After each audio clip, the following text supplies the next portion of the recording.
Welcome to Your College Bound Kid, a podcast for parents, college counselors, students, and anyone who wants a weekly deep dive into the world of college admissions. My name is Julia. I was an admission officer at Haverford College, an outside reader for Emory University, and I currently work at Milton Academy, an independent boarding and day school outside of Boston, Massachusetts. I'm Lisa, and I'm a clinical psychologist and college counselor. I have a daughter in college, a daughter in high school, and a son in middle school. After 30 years in Chicago, we recently moved to North Carolina. My name is Mark. I'm a college coach in Atlanta and the parent of two daughters. Karis, a graduate of Davidson College, and she is the founder of the Spanish tutoring company, SpanishHelpToday.com. And Joy has a bachelor's degree from the University of Georgia and a master's degree from North Carolina State University. She works in private practice in Raleigh as a mental health therapist. And I'm so blessed to be able to work alongside both my beautiful daughters at School Match for You, a college counseling firm that I founded in 2010. This week in the news, Julie and I will be returning to the topic of does college admissions favor the top 1% with an article by Kevin Carey that ran in The Atlantic on August 15th entitled, "These state schools also favor the top 1%. I was going to run 7 straight weeks of Julie and I interviewing Lee Coffin, the Vice Provost of Enrollment at Dartmouth College. We started out with 4 weeks on tough questions about college admissions. We were going to transition to 3 weeks of a college spotlight on Dartmouth, but we're going to come back to Lee. There's some other great voices we want you to hear, and you'll hear my interview with Ron Lieber, the lead money writer for New York Times, and we're talking tough questions about money and paying for college, and it's a 4-part interview. Our question from a listener, Julie and I talk about lopsided test scores. A Speakpipe question came in, and it was one that challenged Julie and I. It was a student with lopsided test scores. And how do you handle a student that has one part really high and another not as high when it comes to the college application process? So we appreciate that question. And for the spotlight, it'll be the last part of Kevin Newton talking about going overseas for law school. Good morning, Julia. Good morning, Mark. Who would have thought when we started talking about the New York Times article, preferences for the top 1%, that we would be on this theme for week 3? Yeah. I'm that person now. That's my topic. Well, thanks to some awesome listeners, including Vinny from North Carolina, who, interestingly enough, Lisa and I got a chance to have dinner with a couple years ago when we were there. Fun. Yeah, with him and his son. But he was one of the people that sent in this article, and we were like, you know what? We thought we were done with 2 parts, but we have to do part 3. Yeah. So Julie and I both think this article is really important. We're going to have with you guys today. But before we get to that, you guys know the drill. If you're regular listeners, you know, we start out with our admissions tip. And for this tip, I want you listeners to just sort of hear how Julia and I approach a college-specific question and when we're working with students. And so we pulled a pretty popular one. And you know I'm a good sport, Julia, because it's Michigan. I was about to say, hold your nose. I'm breaking out with a little allergic reaction. But I also know that I have a lot of students that look at the school, and I have to put everybody first, humble myself. And they have 2 this year. And I want to take a look at one of them and dive in. And I think hopefully you guys can pick up some cues and clues about how to approach these. So I'll read the question first. It says, describe the unique qualities that attract you to the specific undergraduate college or school, and in parentheses include preferred admission or dual degree programs, to which you are applying at the University of Michigan. How would that curriculum support your interests? And then it says required for all applicants, minimum 100 words, maximum 550, which Julie and I know that's on the longer side for these. Yeah. We're getting into personal statement level here in terms of So, Julie, why don't I just throw it out to you open-endedly, and why don't you share whatever you want to say, and then I'll share my thoughts on how you would attack this. Sure. Yeah, I'd be interested to hear your thoughts as well. So Michigan is very popular at Milton. And in fact, if a student is lucky to get in, they will usually go. So that being said, it is actually the word length is a lot more generous, I think, for the school specific question than the average. And it tends to be that the more selective the school, the shorter the word count for those questions. So I do appreciate that Michigan actually gives students sort of a significant amount of space. And I also think that's why it takes them a while to get through their massive amounts of applications. Yeah, they had over 90,000 last year. So most of my students will actually just get deferred before, late December. And it's not because they're actually deferred. It's just because Michigan has not fully read their application yet. And didn't remember a couple years ago, somebody admitted that they never made it through. Maybe that was just more counselor talk on the side. It wasn't something that got published, but it was... they don't get through, then they can defer. Although, I don't know if you saw this, but I saw a lot of kids get off the wait list here in Michigan. That was my favorite part. Yes. Yeah. Did you experience that? Yes. And we actually haven't in that volume. I was just really, to be fair, I'm not sure. We had success with our engineering students in the early action regular round. But wait list, it was like, anything in arts and sciences. I always forget the name that they changed it to after LAS or LSA. I know. I always do it too. Yeah, literature, science, and arts, LSA. Yeah, it's like whatever. I can remember LSA. I always forget the acronym. Me too. And then they changed it. So whatever, you know what we mean. I did see that. It was not a lot, but it was more than we typically get. And certainly, interestingly, and I think, Mark, you and I have talked about this, there's a little bit of an interest game on the wait list for a public school at Michigan, at least for my students. I don't know if that's an independent school phenomenon, but same thing. Like, yeah. They look at interests. They're probably the first school I think of when I think of public, certainly really selective public schools and the role interest plays. I think of them. Yeah, definitely.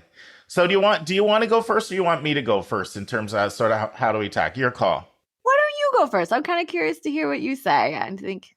No problem. So the first thing that I like to tell all students to do, this is what I do, is read the question 5 times. Read it 5 times. It's short, the question, so it doesn't take that long. And then write down like the key phrases or words right away. So in this case, describe the unique qualities. So that's unique qualities is going to be one thing. It's, that attract you. So unique qualities that attract you. You got to address that. Then it says to the specific graduate college or school. So you got to address the specific graduate college or school. And I'll come back to that in a second. And then this question is going to invite you to have to go deeper. It says, how would that curriculum, so now I know we got to go into curriculum, support your interests? So now you got to go into your interests. So when it says specific college or school, you're going to have to do a little digging and a little homework. So if you do that with Michigan, you're going to find that they have 14 colleges or schools. They have architecture and planning. They have art and design. They have business. They have a whole school of dental hygiene. Have a whole school of education. They have a whole school of engineering. They have a whole school for information kinesiology. Then they have the one that Julie and I talked about, LSA, literature, science, and the arts. They have a whole school for music. They have theater and dance. They have nursing. They have pharmacy. They have public health, and they have public policy. So the first thing you're going to need to do is take a look at the majors in the schools and identify the school to which you're going to be applying to. Now, when it says, how would the curriculum support your interests, you got to go into the curriculum here. And one of the things about college-specific questions in essays, custom questions, is it's very easy for an admission officer to get bored because they're reading the exact same answer all the time. And they're human, so it's so easy for your mind just to go on cruise control, like 50th time I've read this one in the last month. And so I like to see people get a little creative and try to come up with something that will answer the prompt, but do it in a very, very specific way so that there's a good chance the admission officer hasn't read this answer at all or very often. And so one real unique way to do that is to go in and look at the curriculum in your school. And part of the curriculum also involves looking at things like faculty and who teaches and what their backgrounds are, but specifically looking at the curriculum, and then look at some of the other schools that you're also applying to and identify the differences in the Michigan curriculum versus the other schools you're applying to. So it takes work. And this is one of the reasons why Julia and I don't like it when people are like, I'm applying to 30 schools. And we're like, no. Right. Well, do you want to do 30 B applications? How about cut that in half and do 15 A plus or 10 A plus? So it's a lot of work to do all this. And the department websites can be very, very good because sometimes they will single out the unique aspects of the curriculum right on the department website for you. But once you've identified these unique aspects of the curriculum, then it's a matter of relating it to your interests and making the case why you feel you're like a really good match. So an example, I think it would be easier to do examples. So let's look at, I'll just pick any one of these. It's like public policy. So if you're looking at public policy, go in, you'd look for unique features that are highlighted or accentuated within the department website, then go in and compare actual courses. Look at required courses and look at electives and compare it to the other schools you're looking at that, have public policy programs. And let's say, you identify the fact that there's like 4 courses that deal with public policy in other countries as options, in other countries in North America or Europe that are all options within the electives. And let's say that's appealing to you. And I always believe you put things through the filter of what's appealing to you. Otherwise, it's not authentic. Otherwise, you're just saying, what do I think will impress them? So you put it through that filter of what you really resonates with you. And then you mention that, like, you have literally 4 different options for public policy courses in other countries. And that really appeals to me. And then you don't just leave it there. You say why it appeals to you. You go into your why. And so you explain why that's of interest to you. Maybe there's something in your background. Maybe your dad's from Germany, or, you've always been interested in Canada or whatever. And so you always relate it to why it's of interest to you. That's how I like to approach these because, for one, I feel it's really custom, and I feel like there's a low chance that somebody else is going to have your exact answer. And it actually asks you, how would that curriculum support your interest? The other thing about this is 550 words is a lot. So it gives you a lot of room to say this that you can't even smell or sniff or do anything close to this in those 150 or 200, even 250 worders. And so you really can go in. So that's my approach, Julia. What, you want to critique me? I can take your criticism. No, I completely agree with you on all of that. And it's a good exercise at Michigan, even though they're more generous with their word count, because then you start to get really adept at finding those pieces that are unique. So even the other Y college prompts are basically asking the same thing. You just have a little bit more of a runway ramp with a 550 word essay, or, Tulane, I think, gives you like 800 words or something like that. So, but it's really good for you to be able to, especially for those smaller ones, you might only be able to identify between 1 and 3 unique aspects that makes that school different than their peer institutions. And a lot of my students just assume, oh, I know Michigan because I've seen it on TV. Therefore, I also know Wisconsin and University of North Carolina and University of Virginia. But they don't want you thinking they're all alike. So Correct. finding those, and Michigan is throwing you a bone, y'all. They are saying, what are the unique aspects? So So it's not as simple as great faculty, great research opportunities. Even Michigan has a strong history of undergraduate research, but just saying that is not enough. That is not necessarily showing what's unique to you about the research opportunities or how you'll take advantage of them, or that you've done your research on it. You just know that that's there. And it might not even be there for your major. So oftentimes I find students just assuming like, oh, I'm applying to the engineering school. I think I like chemical engineering. I just assume, I'll talk about that. And I'm like, oh, I don't know if you noticed, but the school actually doesn't have chemical engineering, or you have to do an exploratory track first. So you might want to talk about why that appeals to you. So just as specific as you can. And also, please, I will also say this, please pay attention to the prompt, as Mark said. A lot of times, especially when there's more words, my students do two things. One is they, especially for Michigan, they talk about the sports, or they're like, I'm really looking forward to this school spirit community, football games. I'm like, they asked you about the academics, my friends, not your social life. And also I find that sometimes students feel like, I've got to show you my track record for showing you why this is interesting. And you eat up a ton of space rehashing what's already in your extracurricular or activity section. Yes, that is so common. They go into the extracurriculars in depth and don't trust that the admission officers looked at that really closely. And like, it's a kind of, you have to be respectful of admissions officers' time. They're under pressure to read a lot of files in a short period of time.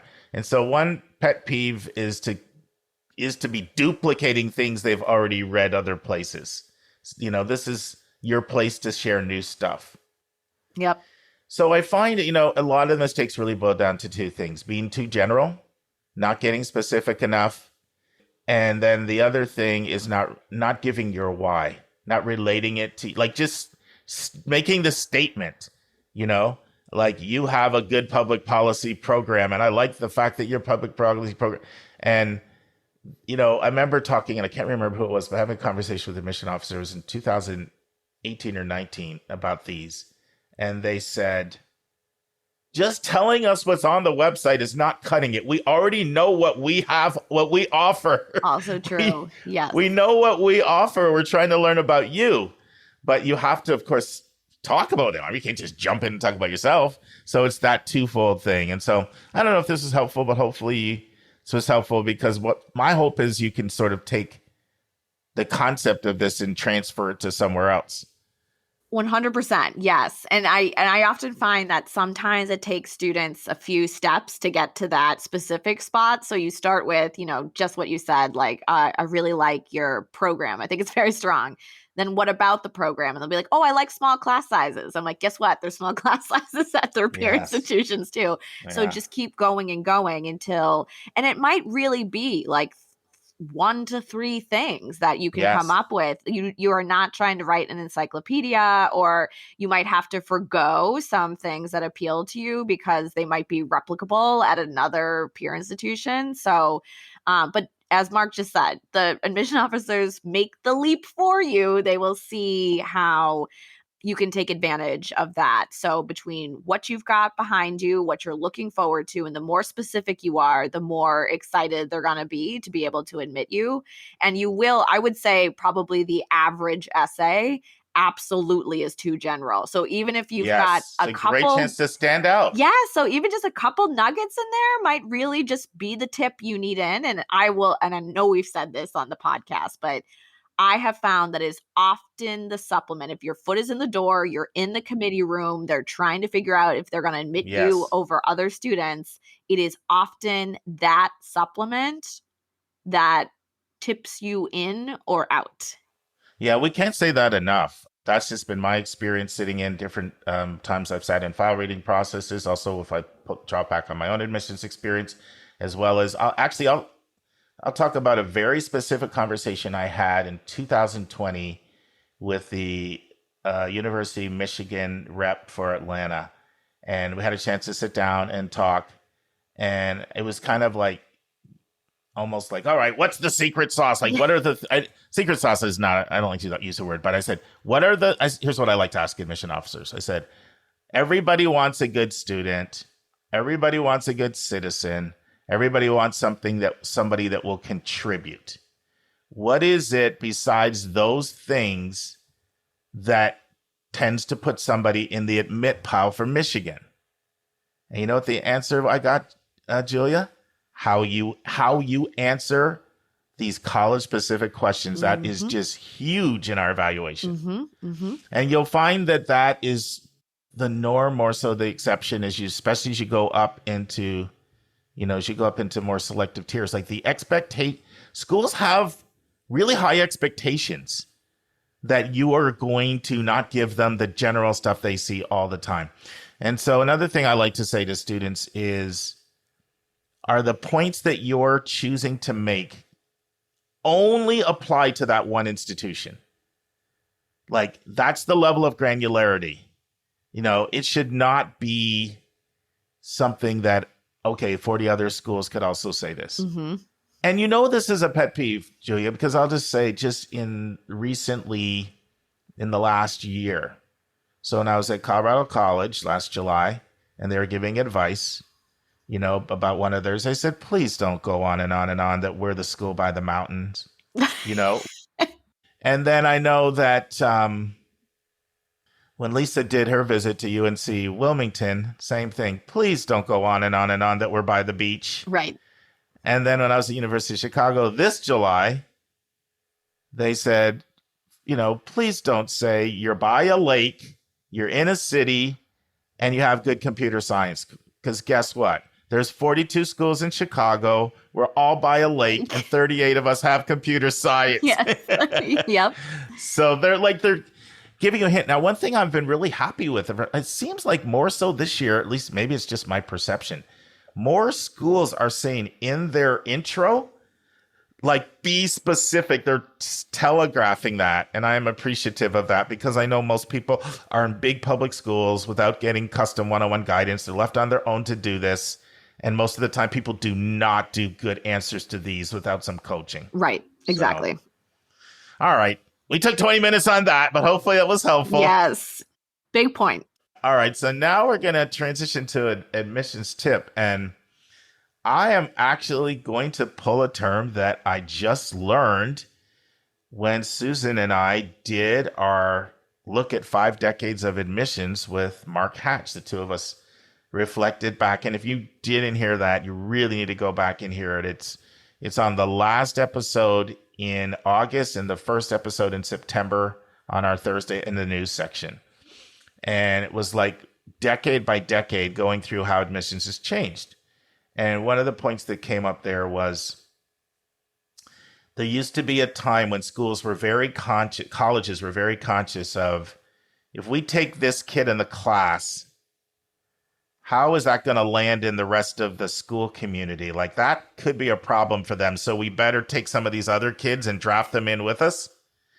And Susan talked about when that started changing and colleges stopped caring about that. Yes. And then Mark used a term that I hadn't heard before. He said, we used to call those broad shoulders kids because because they would bring other kids in with them. Yeah, that's a nicer term than I've used before.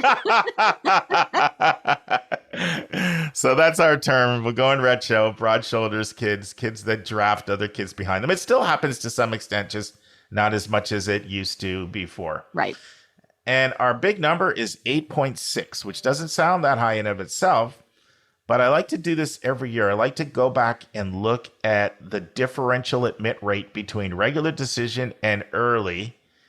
And special thanks to Jeff Levy and Jenny Ken, a couple of consultants who take all common data set stuff, and they must have a staff because they put it all in this really nice chart for a lot of people, us to use without having to go do all that data. And I like to go in and see who's got the biggest differential between ED and RD. And past years, Grinnell has got it one year, Dartmouth had got it one year, Colby's always up there, Bates, those schools are always up there. This year it goes to Tulane, your favorite school, Julia.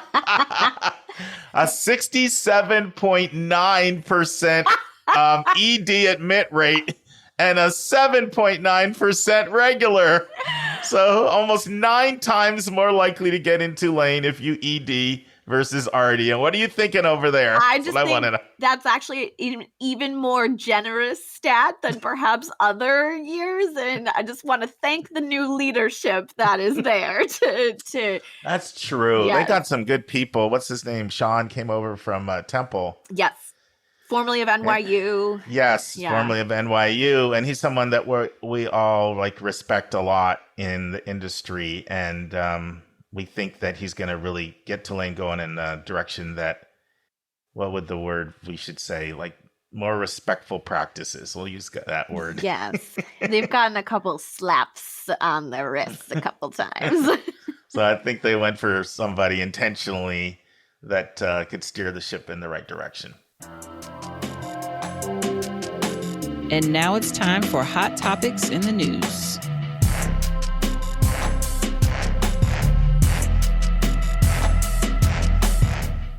All right, we are transitioning to this article as I teased out at the start. And, I know when an article is really, really good, I can't cut it down when I'm trying to take cliff notes. This is like so good. So I'm going to do something that I always go back and forth on this, which is I'm going to read large portions of it. Because you don't hear a lot of podcasts where they read a lot because I think people's attention spans aren't what they used to be. But, Ali Velshi from MSNBC, he did something recently. He took a couple of these Trump indictments and he just read the entire indictment. Now, for the one for Georgia, it was literally almost 5 hours, but they were shocked at the ratings it got. For people actually tuned in to hear somebody read the 90-page indictments, the 45-page indictments. So I guess if people can stomach that, I'm no Ali Velshi, but they can hopefully stomach me reading an article. Excellent article. Multiple listeners sent in, and it appeared in The Atlantic, and it's by Kevin Carey. And of course, Jill and I focused a lot on Raj Chetty and the research, Opportunity Insight, and the big New York Times expose on Ivy and Ivy Plus schools, and is being rich in and of itself its own qualification.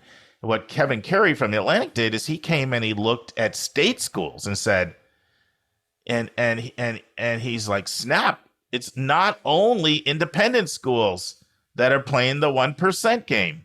So the article is called "These State Schools Also Favor the 1%." And the subtitle is "Some Universities Cater Most Egregiously to Wealthy Students Turn Out to Be Public."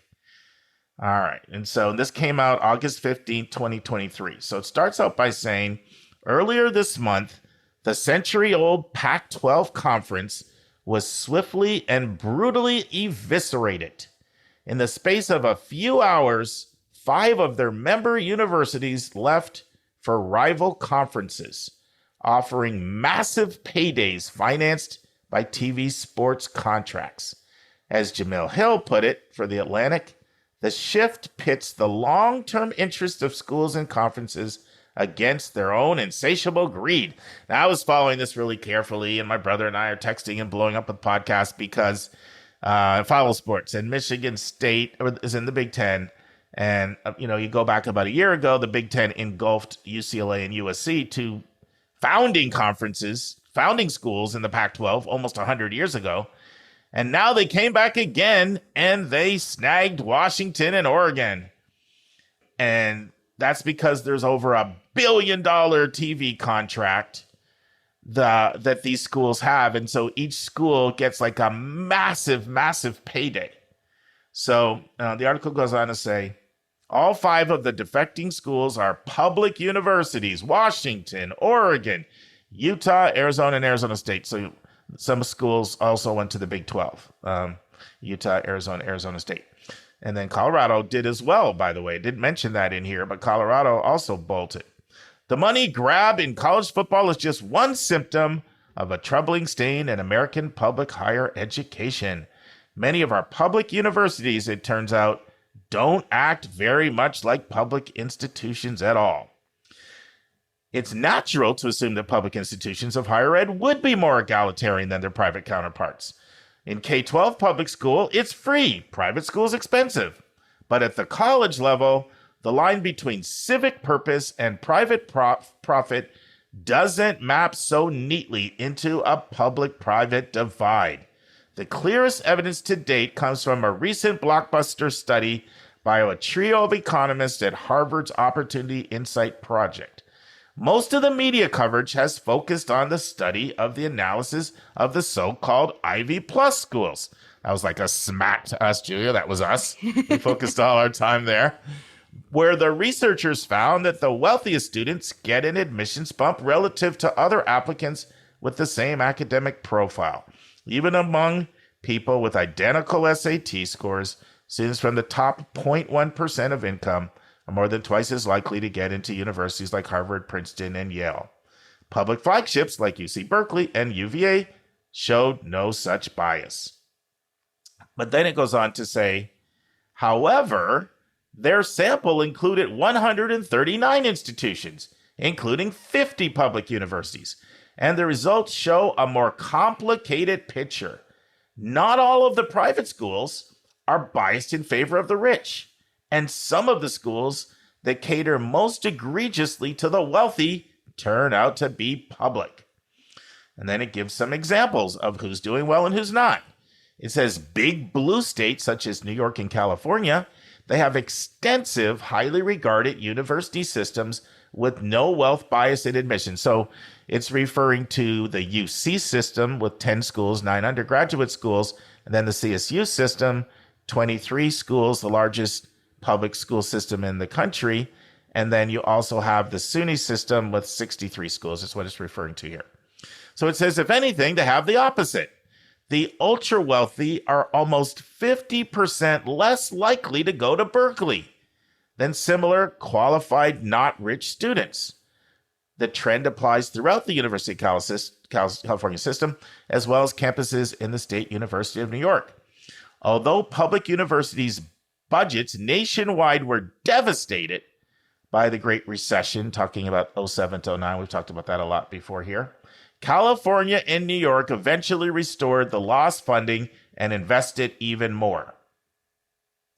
That gives them the resources to keep tuition low and creates fewer incentives to chase after wealthy applicants.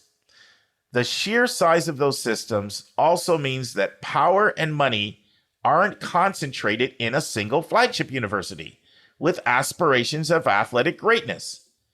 And then it gives a couple examples. It says SUNY at Stony Brook and UC Santa Barbara, they're both top flight research universities, but nobody's paying big money for broadcast rights to Stony Brook Seawolves. The Seawolves already not intimidating right there, Julia. The Stony Brook Seawolves or the UCSB Gauchos football games. And then it goes on to say, the latter team doesn't even exist. UCSB doesn't even have football. There's no deep-seated culture of rich athletic boosters, legacy admissions, and regional aristocracy surrounding these campuses. However, the story is very different in other states, especially in the South. Statistically, public universities like Auburn and Mississippi and Arkansas and Alabama, they actually look a lot like the Ivy Pluses in their approach to wealth and admissions. These schools are not highly selective. Most people who apply are admitted. I think Auburn is, more selective noticeably than the others, but I get the point. They're not comparing them to the most selectives. So the mechanism for exclusion works differently than at Princeton or Yale. In order to measure it, Opportunity Insight researchers looked not only just at admit rates, but at whether applicants were likely to apply and attend, an approach that captures the whole process of marketing, recruitment, admissions, pricing, and enrollment. Their findings suggest that a college need not be ultra elite to perpetuate class divides. Some public universities in the South serve the same function as private colleges and universities in the Northeast. Destinations for children of political leaders, wealthy businessmen, and a mechanism for transmitting their status to the next generation. Although Alabama has one of the highest poverty rates in America, only 11% of Auburn students qualify for Pell Grants. More than 30% of college-age Alabama residents are Black, yet Black students make up less than 5% of Auburn's student body. Then it goes on to say, so if you're wondering how public university students in the South can afford a $4,000 sorority rush consultant, and they're referring to the Wall Street Journal article, which we haven't talked about on the podcast yet, but probably we will at some point. So the Wall Street Journal ran an article about how students at certain Southern schools are paying $4,000 for consultants to give them advice on how to get in their sorority or fraternity. So it says, so if you're wondering how students can afford a $4,000 sorority rush consultant, it's because their parents have money.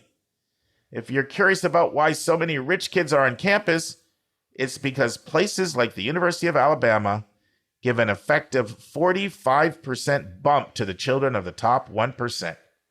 And if you want to know why few very low-income Black students attend these schools, it's because the schools were originally built to sustain a racist power structure that kept Black people in poverty, and those legacies have not been overcome. So there's a little editorializing on that, but it is also rooted in history. All right. Goes on to say, representatives from the universities of Arkansas and Alabama both told me, this is in this research, that they work hard to recruit and provide financial aid to low-income students in their states. And then he says, this is true.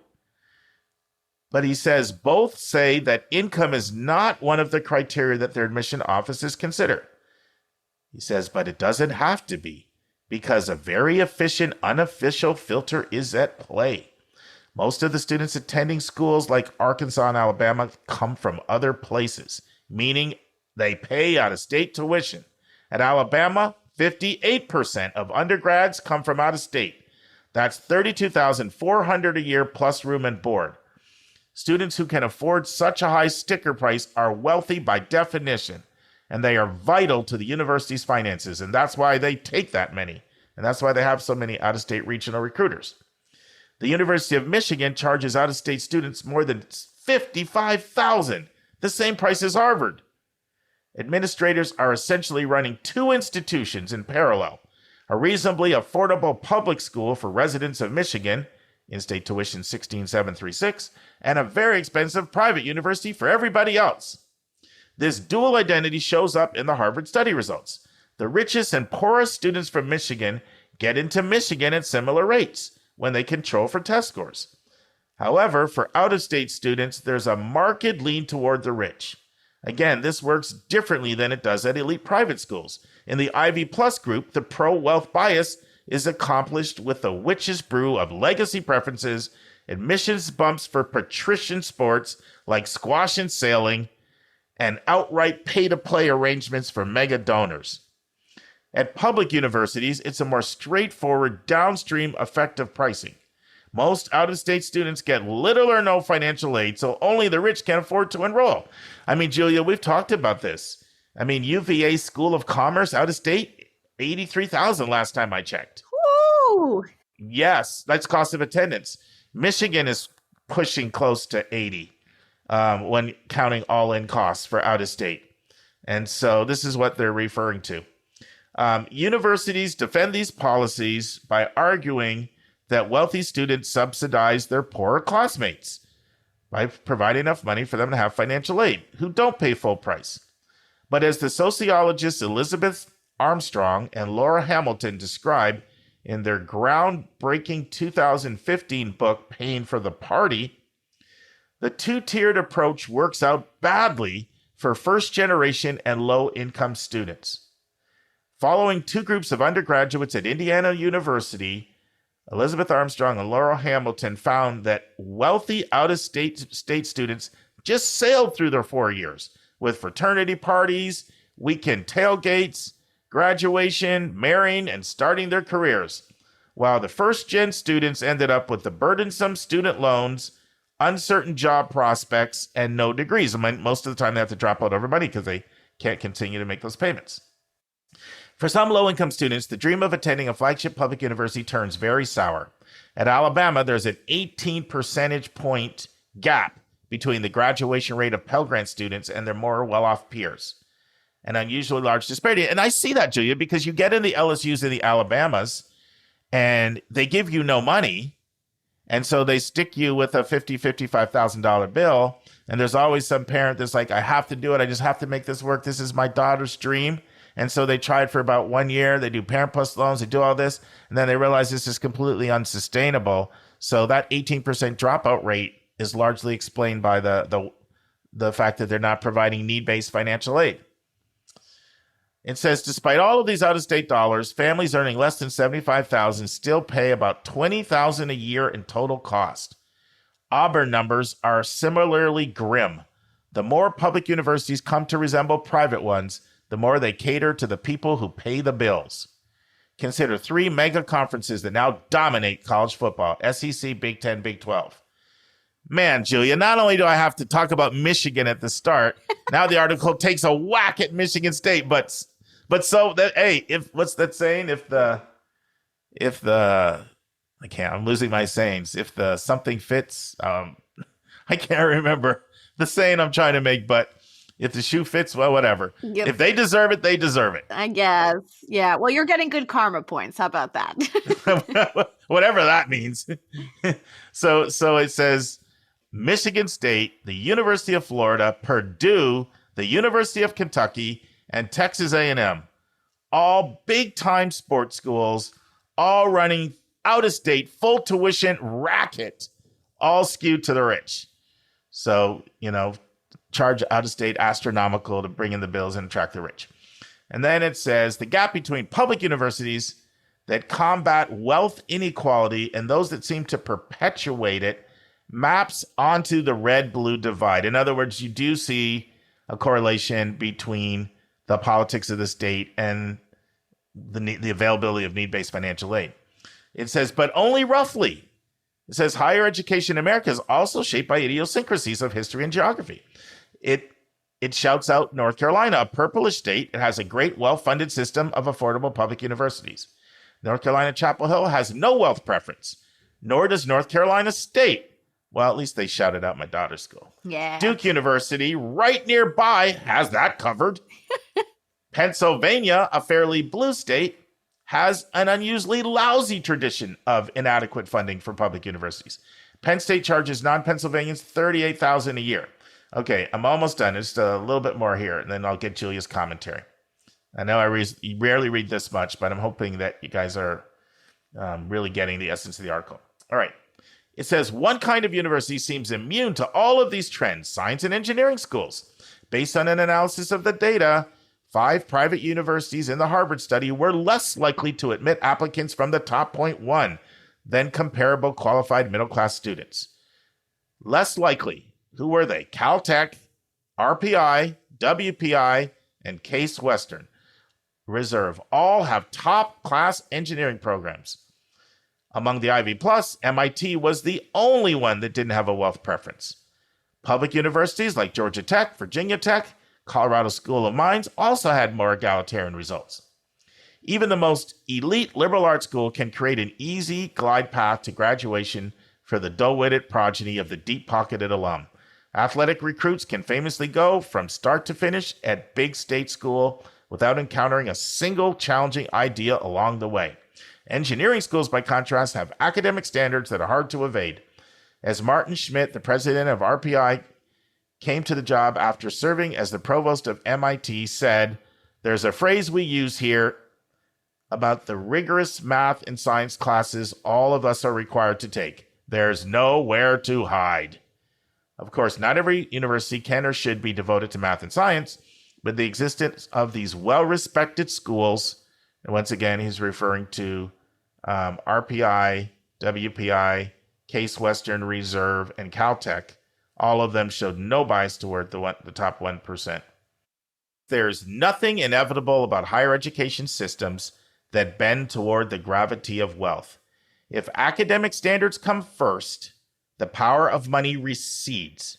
Otherwise, and this is a final line in the article, and it ends with a punch. gonna repeat this again because it's really powerful. If academic standards come first, the power of money recedes. Otherwise, colleges and universities become just one more thing to be bought and sold. Mm-hmm. Julia, what say you? Here we are again, and this is very much my life. Yes, I see this happen all day long. My students love University of Michigan, but just as we've talked about maybe over a year ago, but a huge boom and an interest in Southern colleges. So we went from like no applicants to Alabama or Arkansas to like 15 to Clemson in 1 year. We even had 2 to University of Tennessee, and we hadn't had one for 10 years apply. So I see this happen all the time where my students who are of the wealthier classes do tend to get into these schools at greater rates. And I have plenty of students interested in these schools. And if they're looking for financial aid, I don't say you can't apply, but we have to have a really tough conversation about even if they did get in, they likely can't afford it. And it's not going to be the place that gives them financial aid since they're out of state. Sadly, very sadly for me, is I am located in Massachusetts, and we have seen this hugely at the University of Massachusetts system. And UMass is not uber selective, but to give you an idea, this year their average GPA was a 3.9, which I'm like, okay, great, but they would not admit my AB mix students, even if they were full pay, because they were in state, and they had no problem admitting even students who might have had a couple C's on their transcripts who were out of state. And UMass has recently, especially UMass Amherst, the flagship, had lost a lot of money in the last few years. And it's just not even affordable for our Pell students anymore, even if they do get in. But I'm just seeing less and less. And Mark has been really kind to me, or also the whole podcast squad, because I will often text everyone like, this just happened to my student at this school. Like, what? And it's always a state school, and I have to get, all the background. But the other thing that this article didn't mention, which I suspect is at play for some of the reason low income and first gen kids are not being admitted at not super selective schools, is that what I've encountered, especially in Southern schools, is if my student is missing a GPA cutoff, and sometimes that can be like a 3.0, it's not super high, the school then requires the student to submit their SAT scores. And sometimes my low-income first-gen kids, through no fault of their own, as we've talked about, have lower SAT scores, and then they get booted out for that too. So there's just no interest, it seems to me, in supporting or evaluating students. And a lot of the state schools too. Michigan, I guess we could give a little props to them. But a lot of the state schools, it's really like you put in your own transcript. They look at a number real quick. While they do practice holistic admissions, it's not a huge part of it. Or I don't really see it in the practice the way it works at some other schools. And so you're going off of metrics that we know are correlated with wealth primarily. And so it's just been really depressing, because it's sad that the students who need those in-state places can't afford it or go. And then especially working at a boarding school where students are from all over the place, and they have to watch the haves and the have-nots sort of figure out where they're going to go. We really like squashing any kind of conversation about college at my school. We have this thing where there's a college t-shirt day, which we discourage as an office and a school, but the kids do it. And it's mostly because sometimes my students do get into those schools and can't go because they can't afford it. Or a lot of the time my student got in, yes, they're a great student, but there were other reasons they got in that had nothing to do with their merit. So I definitely do see everything that they're talking about in the article, basically play by play. Yeah. And, the more I think about this, Julia, the bigger problem really is the federal and the state governments walking away from providing funding. Right. That's really the bigger problem. If you look at why is it that you see different results in Cal States and the UCs and the SUNY systems is because of those states have really made it a priority to fund public school education. Right. And so when your state, and I also have to fault the federal government as well, because we did this, we talked about this once before, but I mean, the Pell Grant was originally designed to cover most of your direct or billable costs. And it has not kept up with the cost of at all. No. One study found that it covers about 27% of what it once covered. So the federal government and the state governments have walked away from provided funding, and pretty much, and this goes all the way back to Ronald Reagan. This goes all the way back to when Ronald Reagan basically wanted to abolish the Department of Education and presented education as big government. And so this has been going on, and this goes back to when Ronald Reagan was governor in California at the end of that, even before he got into the presidency. So we're going back to the late 70s, when all this stuff started. So we've got now a track record of 45 years of this, passing the cost on to the parents, as opposed to seeing yourselves investing in the future of your state or your country and future leaders. And then when you combine that with, something that came up also in the conversation with Mark Hatch and Susan Tree, just the expectations that have emerged for big time amenities from the parts of families. I mean, people now expect colleges to be country clubs. Yes. And so when you combine the expectations on the part of students and parents, not only for facilities, but everything. Right. Mental health, you want it to be fully staffed. Academic resources, you expect significant support there. Career services, you expect all these things cost money. And so where does the money come from? And so at the end of the day, schools turn to, well, how can we squeeze it out of people that have it? So it makes sense that you would go out of state if you're looking at, well, out of state is $35,000 and in-state is $12,000. Why wouldn't I go out of state and get almost triple the tuition dollars? And the other thing that we haven't talked about here, we have in other podcasts, is your recruitment is then targeted to places of wealth, because that's where you can go get people that can pay. So you're very intentional when you make an recruitment plan. Yes. Both in-state and out of state. Let's target places of means, because we know we can find people there that can pay the bills. Yes. I just got an email about 2 weeks ago. It was a state school, won't say where, and we have a new admission officer at that state school who is only covering independent schools in New England. That is all she is doing. Wow. And would like to partner with us. Oh, that's a money play. Yep. That's the money play. And there's a part of me that understands it, because if you want to catch bass and you're a fisher, you go where bass are. Right. And so if you go to places that have a high college going population, and they can pay, you do need money to run your institution. You're not getting it from the government.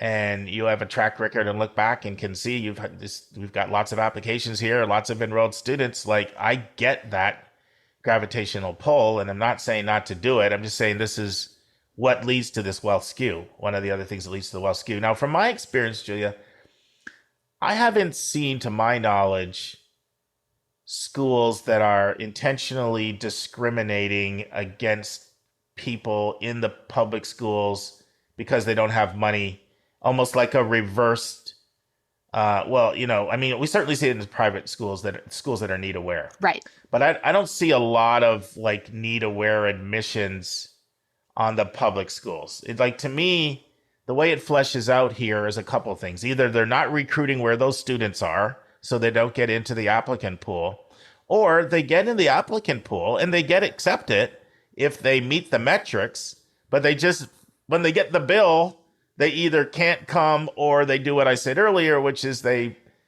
really make an imprudent decision and attempt to do it anyway, and they just can't sustain it over 4 years. Yes. So it's the money just fleshes itself out. So I don't want to imply that schools are saying, ooh, you can't pay, I won't admit you. We do see that more on private schools where there's that need aware filter. And, but with public schools, I think they just say, well, we'll admit you. And if you have a way of coming up with the money, then God bless you.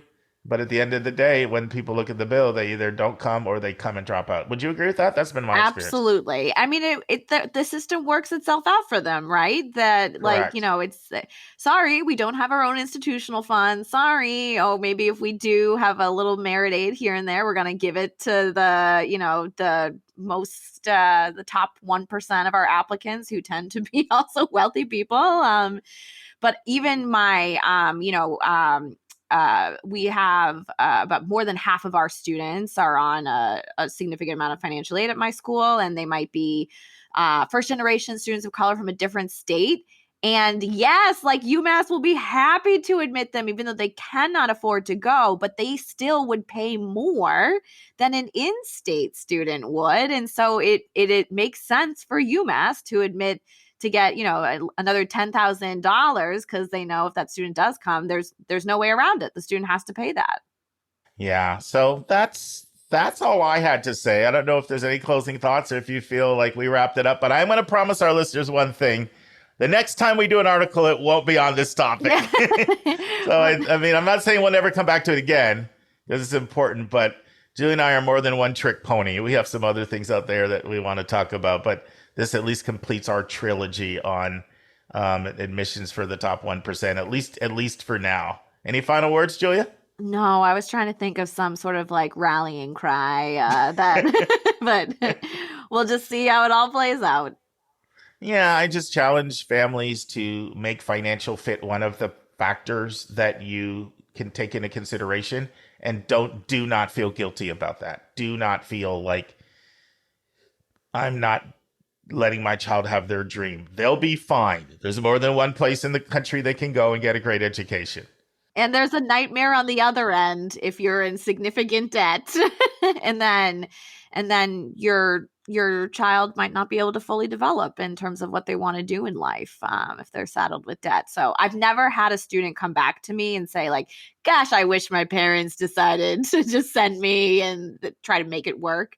I've always, even when a student has gone somewhere that's more affordable but wasn't their first choice, they've never regretted making a sound financial decision for college. Yeah, I had a physician who I'm working with, say to me this week, you want to know why I'm so conscious of money? Well, first of all, I have a big family with a lot of kids, and I'm looking at a lot of having to do this for like lots of kids. Yep. But he said, you know what? I just paid my medical school bills off 3 years ago. Right. And he told me what it was, and it was way up into the hundreds of thousands. Yes. And so I was like, God bless you, because I wish more people thought like you did. Yes. Yeah, awesome. All right, see you next month, Julia. All right, thanks, Mark. And now it's time for a question from one of our listeners.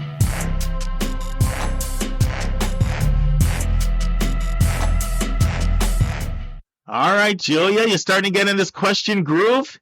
Yes, I actually really love this, and I want to again thank our listeners because it's really helping me professionally, and I've gotten a lot of different answers from other folks. So thank you. Yeah, send in the questions. Just speakpipe.com/YCBK, and if you're a little shy, you can have somebody else do it for you. And if you're really private, you can go with a nickname or a pseudonym. Either one works, whatever's good for you. Before we answer this question, I do want to say we had a fantastic question come in from a student, Don Terrell from Muncie, Indiana, who's a student at Ball State, and we're going to be answering that. But Julie and I are just doing a little more research on that question. It has to do with how AI is going to impact the future for business analytics majors. So we're not overlooking that question. Just know we are going to come back, and we love students to send questions in. So we'll get to that one later, but I just wanted to give a shout out to that. So, Julie, do you have a name for this one? Or no, this is Upstate New York. Upstate New York. Okay. All right. We finally got Upstate New York. Woohoo! Sorry, we miscalled you like a month ago. But, yeah, great question, and one that made Julia and I think quite a bit. So let's play the question, and Julia, go ahead and give your 2 cents of wisdom, and then I'll give my cent and a half. I'm calling from upstate New York, and my question is about lopsided test scores. My kid did great on his verbal SATs, well above the 75th percentile for all of the schools on his list. But his math score is only at the 25th percentile for several schools and is below the 25th percentile for a couple of his reaches. He'll test again, but we anticipate his scores will continue to be uneven. Speaking generally, when a kid has lopsided test scores, is there a guideline for deciding when to send? If the higher score is above the 75th percentile, where should the lower score fall? Is 25th percentile good enough? Should it be closer to 50? Thanks for any guidance, and thanks for all of your insights in general. Well, I'm looking forward to talking about this with you, Mark, because I'm curious your answer. This is a great question because it's a difficult one for me to answer because it is a little nuanced and contextual for me. Yeah. So this happens quite, I don't know about you, Mark, but I would say a lot of my students actually end up in this way. And it's really going to depend on your student and maybe what their background is. So I will say that maybe if I have, let's say I have a student without any kind of context or background, let's say I have a student who maybe has some lower grades on their transcript and that composite score is still looking pretty good, even if maybe one of the scores, either a subsection in the SAT or the ACT is looking a little weak, I might have that student report the score. This caller from upstate New York was saying, though, that one of the, sub-scores is actually, in the 75 percentile and the other one is below the 25 percentile. And now we're getting a little in the scary zone with the below 25 percentile. So that's sort of maybe not for this caller, but I also think about what the student is potentially going to major in. So for example, I've actually had students who have pretty impressive scores. Maybe they have like a 34 on the ACT or a 1500 on the SAT, but they're going for business or engineering or a STEM subject, and their math is very low, even though their composite is pretty impressive, or they have these really fantastic other scores, maybe verbal scores. I actually will tell the student not to report their score because that subsection is more important overall to that particular school or major. So for sometimes if I have a student who's applying to like very strong humanities schools, maybe they don't even have an engineering program, they definitely want to major in English and their verbal is much higher than their math, then I might have them report. Now, if one of the subsections is, I think, below that 25 percentile for your top choice schools, I think I might overall just not report, again, depending on really your background and the transcript, just because I have seen how an outlier score can affect the overall sort of admission chances. And I think the question was great because it's sort of, yes, the 50 percentile, I feel much more comfortable about reporting a wonky score that shows, significant power, I guess, in the scores. As we all know, I don't really believe that they are correlated with anything. But anyways, and then the other thing is where your student's coming from. So even if the score is below the 25th percentile, but for the area the student's coming from, it's very rare for a student to score sort of in that area. I would actually look at maybe your PSAT, your SAT, or ACT percentile for your area, because I'll use my cousin as an example. My cousin, when she was applying to college, she's a first generation college student. She was from she went to a public high school where I think the average SAT score, this is before the ACTs reached the East Coast, was around like a 950, 900. And she was not in super difficult classes or anything. She takes the SAT because she has to, and she scored a 1200, and we were like, what? This is amazing. And so she did, she would be someone I would think about reporting to colleges. So even though that is low for some schools, it is actually really high for the area she came from. So the other thing I might look into is, where do you stack up? Where does your child or your student or you stack up in terms of the area you're from? Because even if it's below the 25 percentile for that college, it might be really impressive for where you're coming from. Yeah, Julia, you hit two of the main points I wanted to mention, so I'll just briefly hit on them and then get to a couple others. So the major is really important. Schools do tend to look at everything academic through the prism of what you're interested in studying. So that applies to test scores, that applies to courses, that applies to grades and grade trends, and even, sometimes even recommendations, and sometimes even what you got involved in. Is there evidence that you got involved in other things similar to that? So that's really, really important. And I was going to bring up the point Julie brought up. I know I'll share a story. There's a student I'm working with now, and her testing is high, but it's not as high as some of the averages at some of the schools that she's interested in.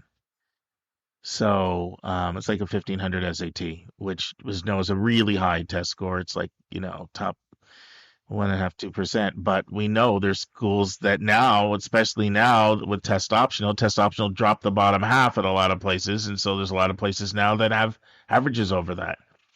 I tell people, when you just look at your market in Boston right now, Julia, like Northeastern, BC, BU, MIT, Harvard, they all have 1500 plus averages, all of them. I know. And Wellesley probably does too. I haven't looked at their numbers. If not, they're right there, right? So then Olin is another one. Olin's got those numbers. So so when before the 1500 was like incredible, not necessarily always now. And so she was looking at, I think I need to take the test again.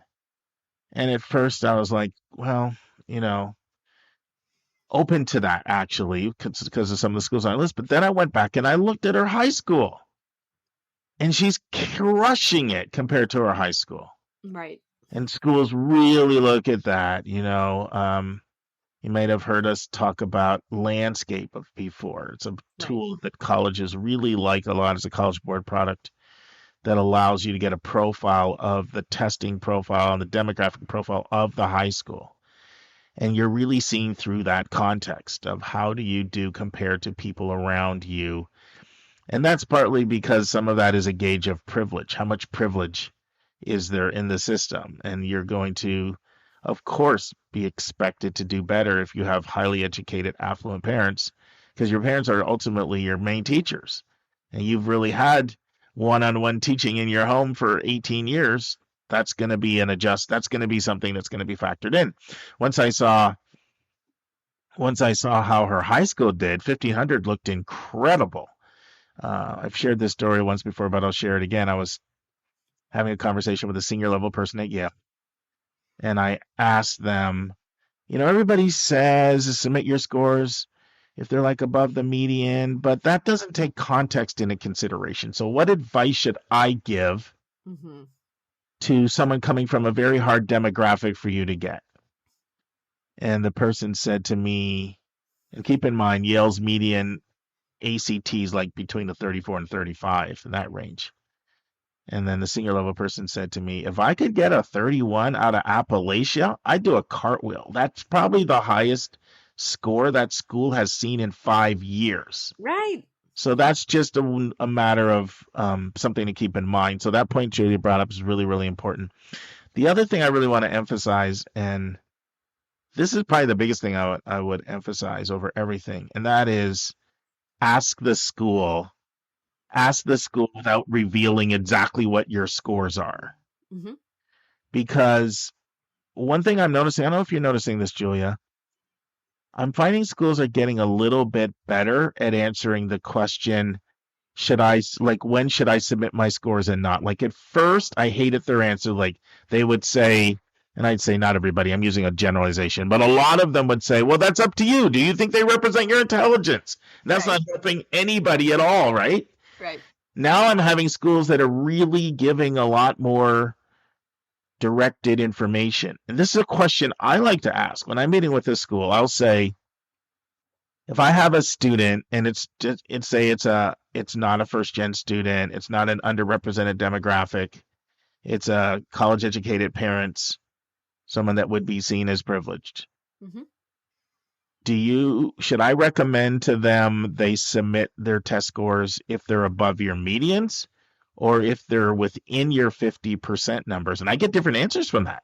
Right. Some people will say, if you're within our 25th to 75th percentile, admit. Others will be like, Johns Hopkins met with a group of us in Atlanta, independent schools, and people asked that question about submitting scores. Now, mind you, this is speaking to a context of privileged families, and they said if you're under a 1520, I wouldn't send it.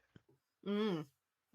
Now even that there's nuance, right? Because we know a 1520 that has an 800 720 and the 720s in the wrong area lined up with your skill set and what the major you're applying to, it looks very different than if you're an 800 in math and you're applying to business or comp sci or engineering or something like that.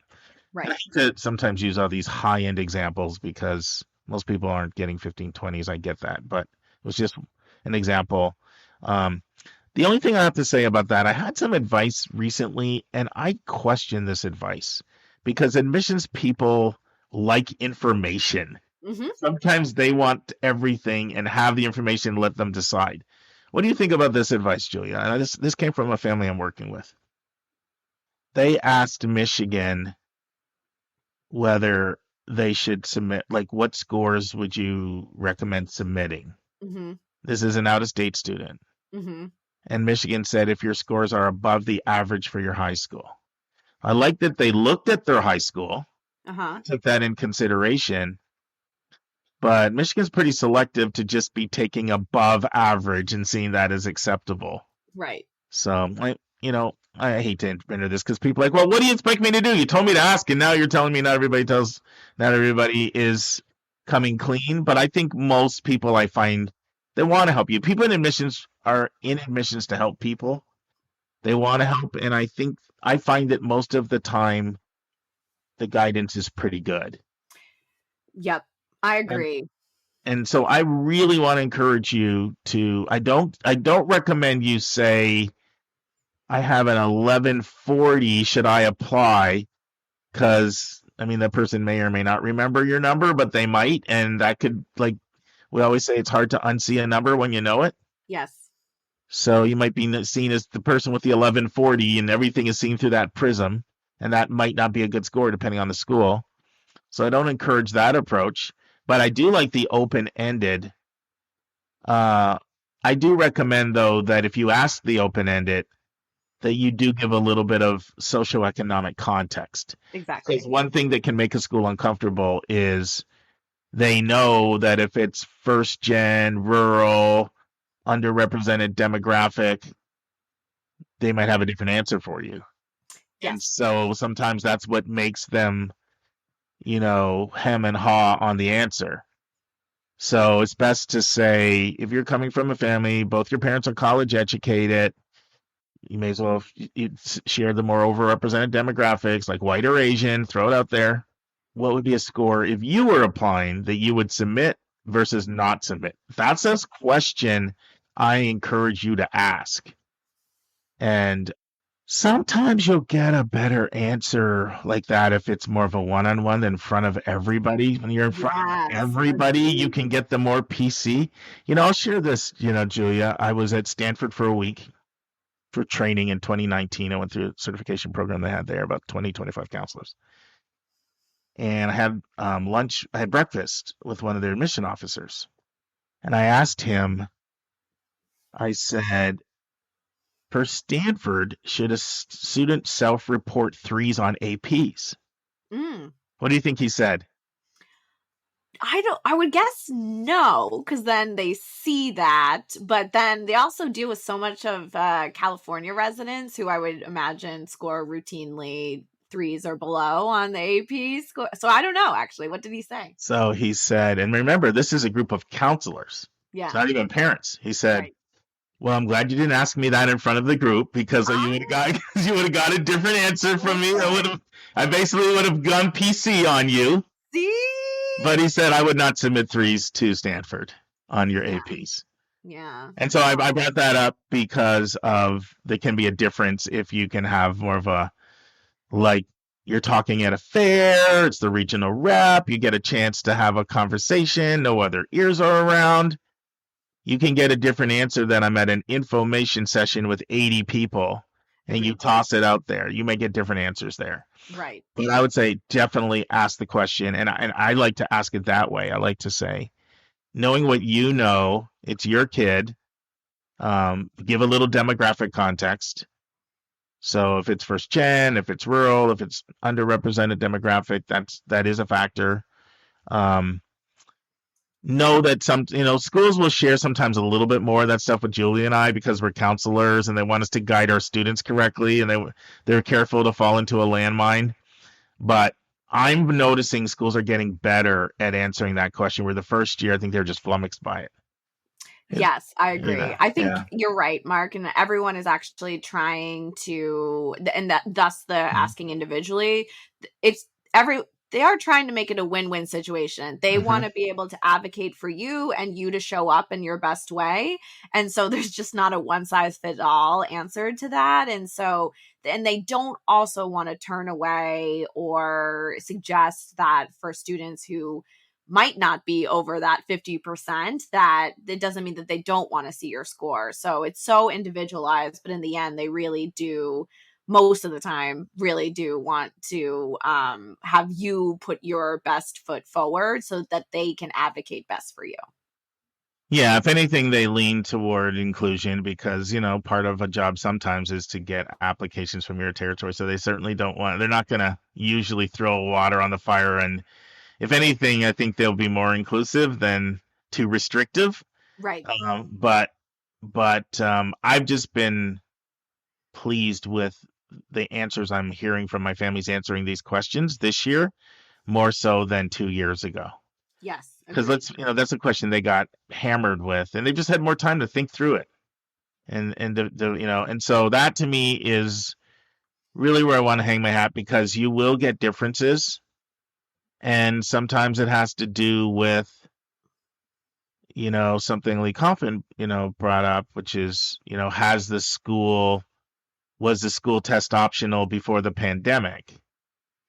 Or did they recently go test optional? Yep. Also. Another factor is what percentage of people are submitting scores to a school. That's a factor. Absolutely. Yeah, if you're a real outlier to not submit, that's a factor to consider. Right. And then definitely also look at the wording about testing on the website, because schools are more and more schools are sort of trying to carve out some position between test mandatory and test optional. Yes.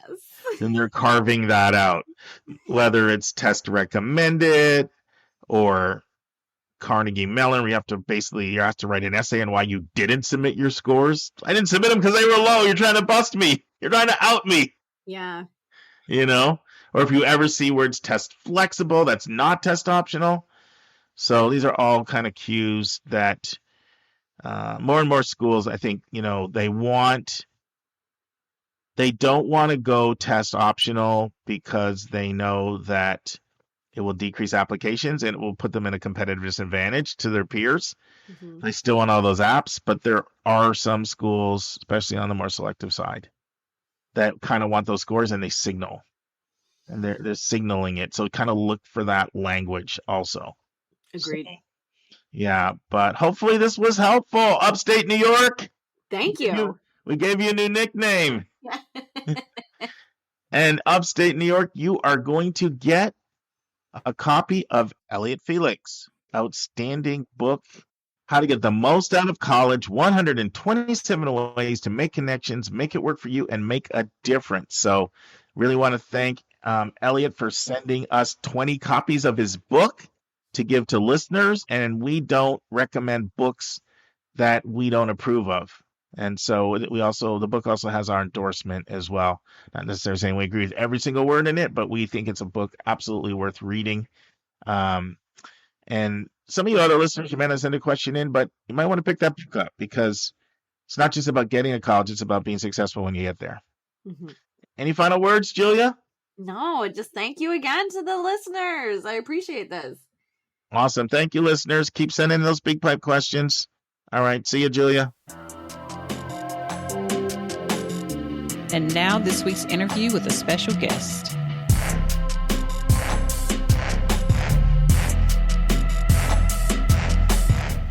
Friends, you're in for a treat. This is one of these interviews that's been in the making for over a year.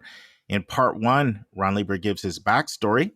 Then Ron describes the two ways colleges give out aid, and he explains how net price calculators differ.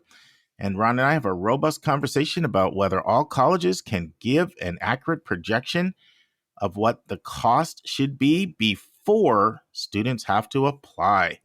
Listen and enjoy.